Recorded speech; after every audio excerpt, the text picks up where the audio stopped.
A very warm welcome to the Women's Roundtable, where we speak about issues affecting women. We are coming to you live from Studio 7 at the Voice of America in Washington this Thursday, July the 21st, 2022. I am Marvelous Mhlanganyahuye in Washington.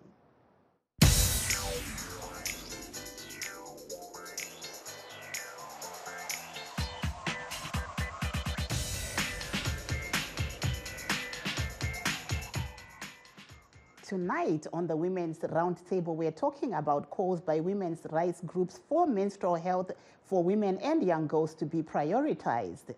The government has removed duty on sanitary pads, but the cost for accessing them has continued to escalate as the country's economy continues to spiral downwards. Due to the cost of high sanitary pads, some girls in rural areas have been missing school during their period.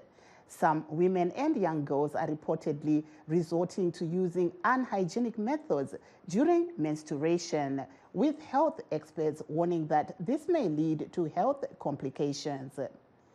Some women's rights groups have stepped in and are making recyclable sanitary pads that are affordable. Aiwati nokutendai kuti muri pachirongwa chedu panhasi. Nhasi tichange tiri kutarisa isu zviri kuitwa nemadzimai panguva iyo madzimai nevanasikana vari kutarisana nedambudziko rezvezvikwanisiro zvekushandisa panguva iyo yavanotevera. Madzimai uyezve masangano ari kushanda akazvimirira vari kuti ivo hurumende inofanira kugadzirisa zvinhu kuitira kuti masanitary pads kana kuti zvikwanisiro izvi zviwanikwe pachena. Nevanasikana vamwe vari kuwanikwa ivo vachitadza kuenda kuzvikoro panguva iyo yavanenge vachitevera. Tinoona kuti pane mamwe madzimai vari kubatana nevamwewo vakazvimirira vachiedza kuti vaunganidze zvikwanisiro izvi kuti vakwanise kuzviendesa kuzvikoro nyanya zvekumaruwa. Saka ndo zvimwe zvatichange tiri kutaura ipo pano, tichitarisa kuti tine nyanzvi dzichange dzichiuya pano dzichitaura nesu. Now let's take a look at a video from Reuters of one of such women, Gladys Mukaratiwa, who saw the need for her to do something in her rural home in Mutasa and decided to go there and help the young girls in her community. When Gladys Mukaratiwa noticed that girls were missing school every month, she turned to sewing machines for an answer. The pupils in Zimbabwe's rural Mutasa district were not going to class because they couldn't afford disposable hygiene products for when they got their periods. So Mukaratiwa and her community group started making cloth sanitary towels that are affordable and reusable.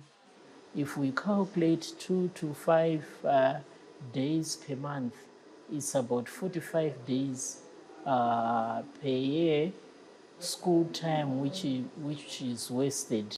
So we realized that there was need for them to have a sustainable source of sanitary pads.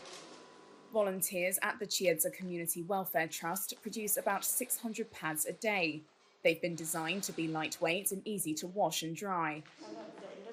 One customer is university student Lee Chisuko. This pad is very cheap, and you can use it for a year and 6 months. So for just $4 a pack of 5, it means for a year you don't have to worry about buying pads. In addition to locals, the pads are also sold to charities across Zimbabwe for distribution to schoolgirls and vulnerable young women. That there was Gladys Mukaratiwa, the director of Chiedza Welfare Trust in Mutasa in Mashonaland province. Mumwe mudzimai wemuharare amai Emily Kunaka vanoti dai zvinhu zvakashandiswa munguva yekutevera zvikakwaniswa kuti zviwanikwe pachena nekuti vanhu havana mari yekuzvitenga. Hazvisi kutengeka, zviri kudhura. Imwe nguva senge vanobva kumamisha vanenge vasitorina kana dhora racho rekutenga. Saka zvoitwa sei? Ndezvipi zvamungakurudzira kuti zviitwe? Ndiri kukurudzirawo kuti hurumende dai yangoisawo zvinhu zvinopiwawo pachena kuti vanasikana vedu pavane kunyanya vachitanga paya vasati vaziva kuti zvinoshandiswa sei vozviwanawo pachena, nevakwegura vanenge vasina mari vanogara kumamisha vawanawo pachena. Zvinobatsirei izvi? Zvinobatsira kuchengetedza utano kunyangwe hwemunhu kana utano, kana kuti tsvina isangorasikire pese pese, nekuti mapedzi anenge achizonochererwa pasi kana kunoiswa mupit toilet. Saka munofunga kuti hurumende ikawanisa mapedzi awa pachena zvinobatsira here kune veruzhinji? Ndinofunga kuti zvinobatsira, nekuti vaye vanoshaya vanenge vakukwanisa kuwanawo pachena, vasingakwanisi kuwana mari dzekutenga. Avo vanga vari amai Emily Kunaka vachitaura vari muHarare naRutendo Mawere weStudio 7. We now go to Bulawayo, where Studio 7's Ezra Sibanda spoke with Amanda Sibanda about the issue of sanitary pads. Salibonani, mina igama Amanda okwasibanda. Lapha ngiza lodaba oluhluphile kakhulu. Udaba lwama-sanitary pads. Asenelisi ukuzithengela ama-sanitary pads. Kungoba edura emafamasi. Njalo singabantu abatshona behlezi ezindlini, singela msebenzi. Angasilethela inzuzo ukubana sizithengele ama-sanitary pads. Ngakho besicela kuhulumende angani angasisiza ngama-sanitary pads ukuze sitholekale siwasebenzisa, ngoba sisebenzisa izichibi iloba ingubo ezindala ezezagugayo usizisebenzise njengama-pads ngoba singanelisi ukuthi sithenge. Abezempilakahle bathi ukusebenzisa amalembu akulunganga ngoba kuyasithelela imikhuhlane engaba njengabo civic cancer. Ngakho uhulumende maye ngasisiza ngama-sanitary pads singabonga kakhulu. Lisize labanye abafana lama abazintandane abangakhona ukubana bazithengele kungoba bengalazo imali zokuyathenga emafamasi. That there was Amanda Sibanda talking to Studio 7's Ezra Sibanda in Bulawayo. Gogonyetsvu vanoti kunyangwe hazvo manyakare vanhu vaishandisa machira nezvimwe munguva yekutevera, izvi hazvichaita kushandisa mazuva ano uye hazvina utsanana hwakanaka. Zvinhu zviri kungotionera zvese, hazvisi nyore, asi unozoona kuti zvakangokosha kunge mapedzi acho aripo, mwanasikana apiwe kodzero dzake, nokuti kare taimboti vana torai machira pfeka jira, asi ezvino hazvichaita kuti mwana anzi tora jira upfeke. Zvakangokosha ndezvekuti anongofanirwa kupiwa dhora rake onotenga onotenga mapedzi ake. Kana mamuchida kutenga chingwa, mosiya chingwa motombotengera mwanasikana, zvezuva iroro zvotombopfuura. Ko vasina madhora, vasingatowawani madhora awa, munofunga kuti zvii zvingaitwa, chii chamungakurudzira kuhurumende? Ndinofunga kuti dai hurumende yapaongororo ipapo, vakuru vari kumusoro kwedu uko vazvionawo kuti vanasikana shuwa haisi nyore kuti mwana angofamba akadaro. Zvinoda kuti mwanasikana angopfekawo zvakakodzera. Saka dai hurumende yangotibatsirawo nokuprovhaidha vanasikana mapedzi kuvanhukadzi. Avo vanga vari Gogonyetsvu vachitaura muhurukuro yavaita naRutendo Mawere weStudio 7 vari muHarare.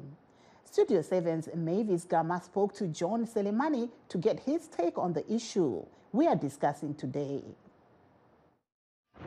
Into enjengama-sanitary pads into ebaluleke kakhulu, especially kubomama.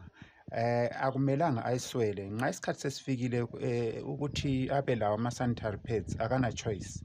Kumele awafumane. Kumele ahambe laphana lapha agcina khona awathathe nje. Especially amantombazana lawa amancane. Uma engatholanga ngesikhathi sakhona uzayenza njani? Akana choice. Usekhangela ngaphandle.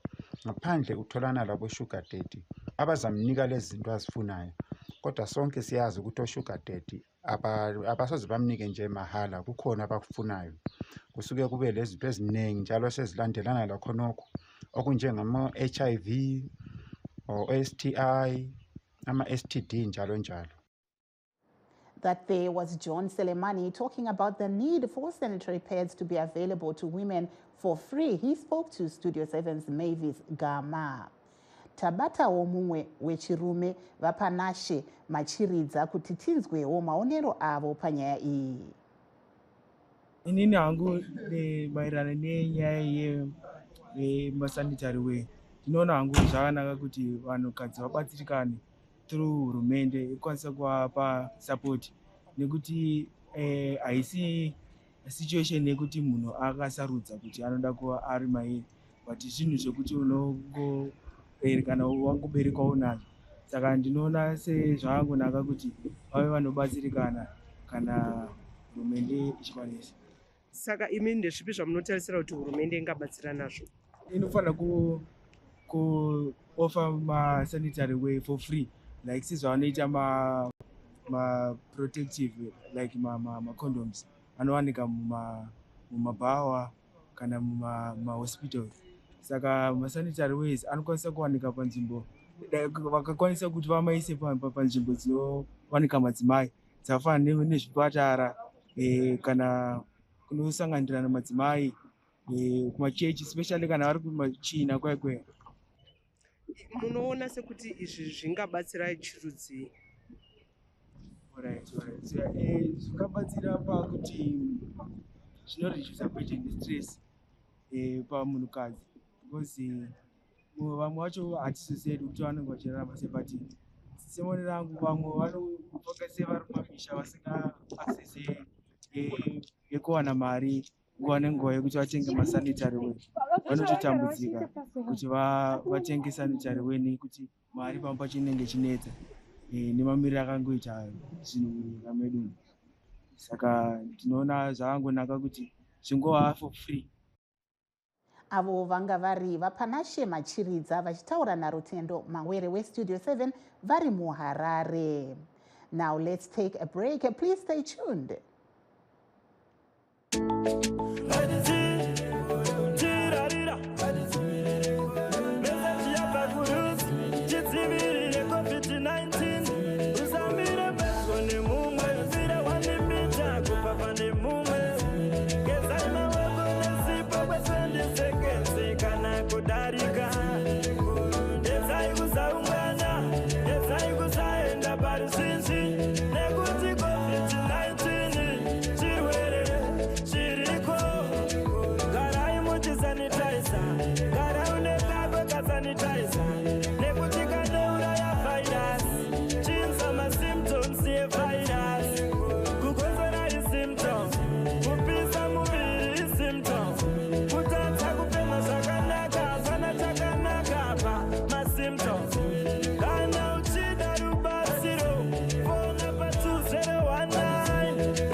For those that have just joined our show, please note that we are live streaming this discussion live on our Facebook pages, VOA Shona, VOA Studio 7, and VOA Ndebele. We're also live on YouTube, VOA Zimbabwe. You can also find us on our website, www.voandebele.com, www.voashona.com, and don't forget www.voazimbabwe.com. Send us your messages right now and on all our social media platforms, and we'll get right back to you. And to discuss these issues, we are now joined by our first guest, Ekenia Chifamba, the director of Shamari Mwanaskana in Harare. Welcome to our program, Ms. Chifamba. Hello, Marvelous. Hello, listeners and viewers. Thank you for having me on your show. You have been working with women and young girls, especially in the rural areas. Give us your take on the issue of sanitary pads in the country at the moment. So the work that we have been doing here in Zimbabwe with regards to the issue of menstrual hygiene is that we have been working with our young women and girls in the communities that we stay through our dandaros, our young women through our child rights clubs in schools, and also working with our volunteers, our community development committee members. And because we're leaving no one behind, it's good to also acknowledge the efforts by men and boys who have also been helping us in our quest to ensure that our young women and girls enjoy that time of the month when it comes through.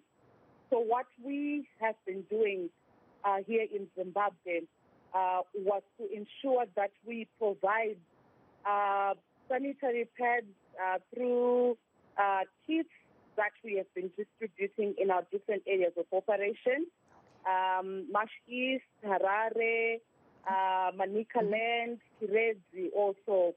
And we have received support through our Pet Bank campaign from individuals, corporates, and churches.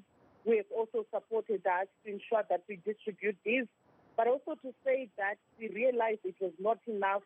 Therefore, we had to embark on a project that allows our young women and girls with support from their guardians to make their own sanitary pads and tents that would also help them during that time of the month. It has been really a very sad and disturbing situation, realizing that, currently the economy has not been favorable to everyone, and our young women and girls have not been spared. Remember, it's very difficult from the conversations that were taking place and the interviews that you did for a family to afford even a loaf of bread. So you can imagine how difficult it is for a family to prioritize a pack of sanitary pads during that time of the month. We are seeing now that exam fees are being paid, and the same young women and girls would need to sit for their O-level and A-level examinations, but still period is not going to go away because the exams are here. And this is something that has not started happening now because we are in 2022. No, we have been battling with the issue around provision of sanitary pads for years now. And 2 years back, remember, we were so elated when the government announced that they had also removed tax on sanitary pads material, and also that sanitary pads were being made available freely, especially in rural schools. And which is so if I may just come in there, you're mentioning that the government actually said sanitary pads would be made readily available for free in rural schools. Is this happening? So what has happened to date, there are young women and girls in Matabeleland who have since benefited from this initiative, which was introduced by the government. And we have seen also an extra initiative that has been done and put in place by the Ministry of Women Affairs, where reusable sanitary pads are being made in the different districts here in Zimbabwe and different provinces as well. Capacity building being given and offered freely to women and girls so that they can make them in a bid to also reduce that burden on women and girls during that time of the month. Our concern, though, Marvelous, is that we want issues that affect women, including period poverty issues, to actually be at the center of discussion as well and be prioritized. Remember, it's not just about period. When we talk about period poverty, there's so many issues that are involved. The infections that come through when they use unhygienic materials, the issue of mental health, and the issue of girls missing school for more than 5 days for some of them. So these are issues that are quite complicated and comprehensive, and that's why we are saying that we would really need the issue to be expedited, that we have more provinces benefiting, we have more girls benefiting. And if I may just hold you there, Ms. Chifamba, and just take our other guests, but stay on the line. We're going to continue the discussion with her. Hello, Ms. Dondo. Hello.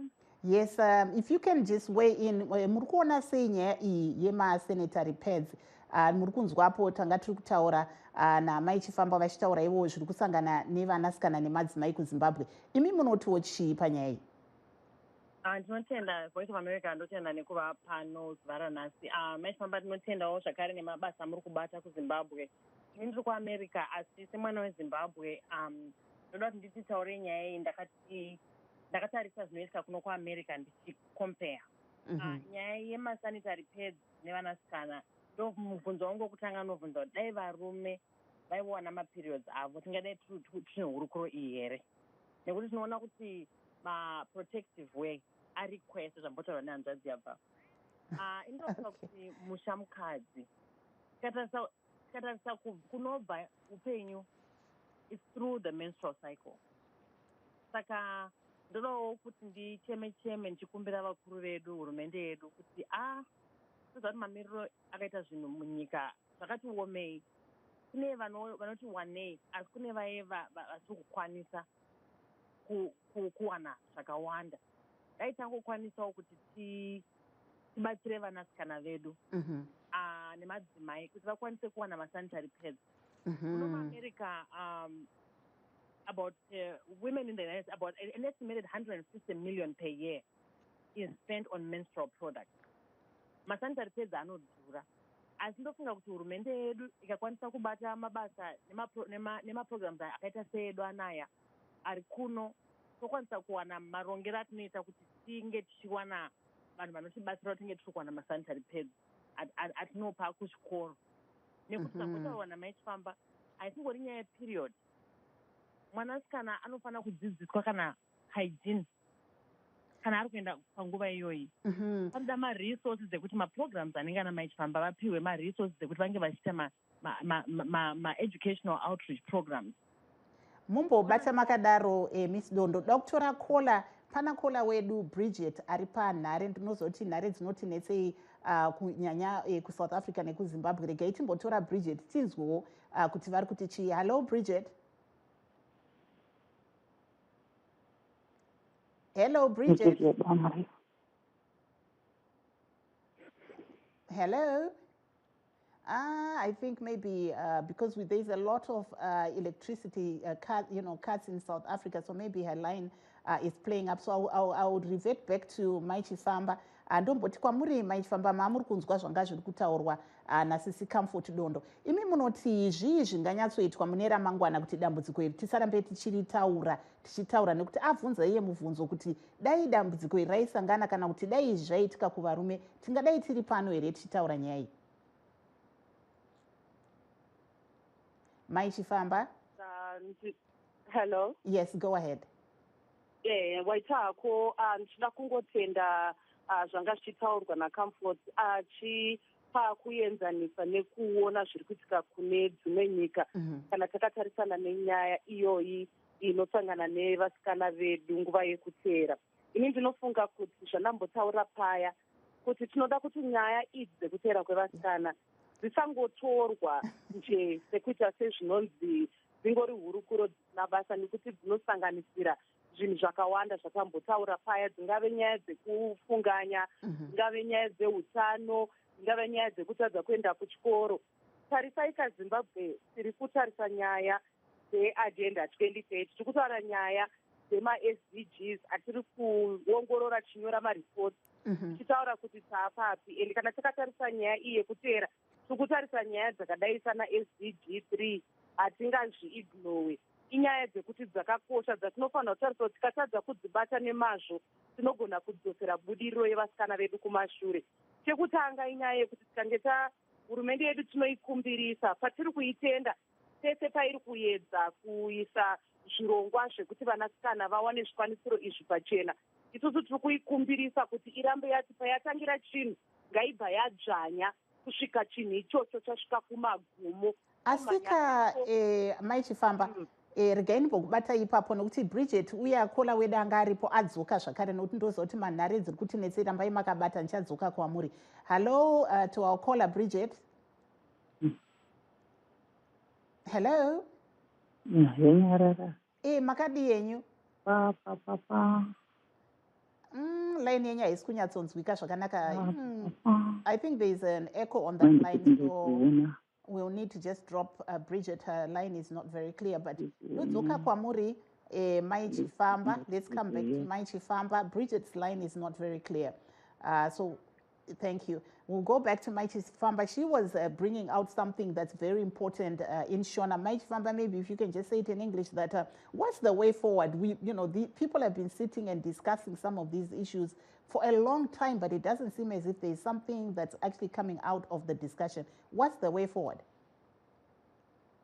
Like I highlighted earlier on, Marvelous, I think it's a matter of priority. And as we are monitoring progress that has been done here in Zimbabwe, looking at Agenda 2030 and issues around our SDGs, especially SDG 3, which is in sync and in line with issues of period poverty and menstrual hygiene.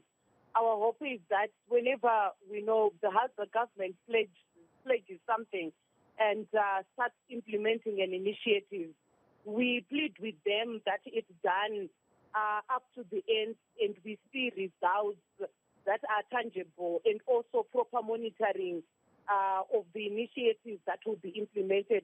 For to date, we spoke about those in Matabeleland. We have since benefited from the free sanitary distribution.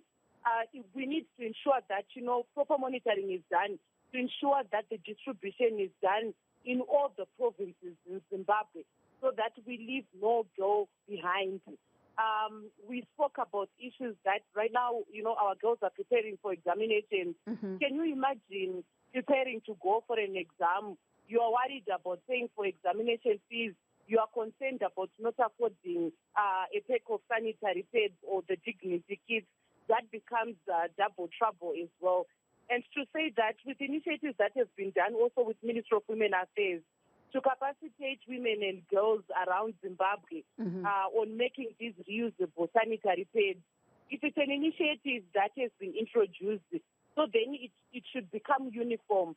Maybe ensure that these reusable sanitary pads are actually made in schools. We know we have if I may just cut in there, Mai Chifamba, let me just cut in there and take a caller quickly and then come back to you, because we also want to let our callers know, those that are streaming with us on Facebook, that we have not forgotten you. You will be included in this new program that we have just launched.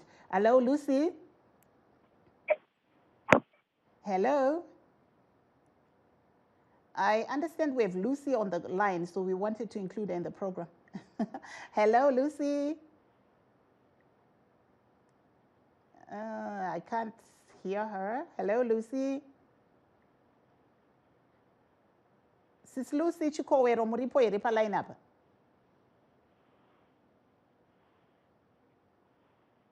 Yes, let me come back to you, Comfort Dondo. Unfortunately, I think, our caller, something, the line is not very clear, but hey, let's, that's what live TV is all about. Ndodzoka kwamuri muzvare Dondo. Ndichitini saka imi munoshanda here nemamwe atingati masangano ari kuZimbabwe sera Mai Chifamba yeshamwari yevanasikana, pane masineji here amuri kuita nemamwe masangano ari kuZimbabwe kuti muoite muonera pamwe? Tinotenda Simave. Ndinonzwa kufara kusangana nevamwe vevangu vari kuita basa on the ground. Sezvamunoziva, this year ndakawana bush fellowship. Ifellowship ichandibatsira kuti ndinge ndiri kukwanisa kudzokera kumusha ndichiita mabasa iwaya nekuti ndagara muAmerica 18 years.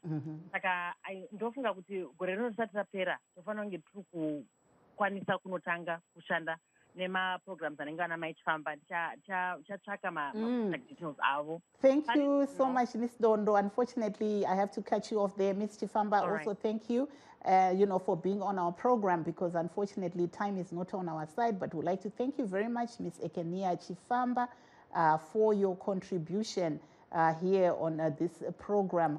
Unfortunately, time is not allowing us.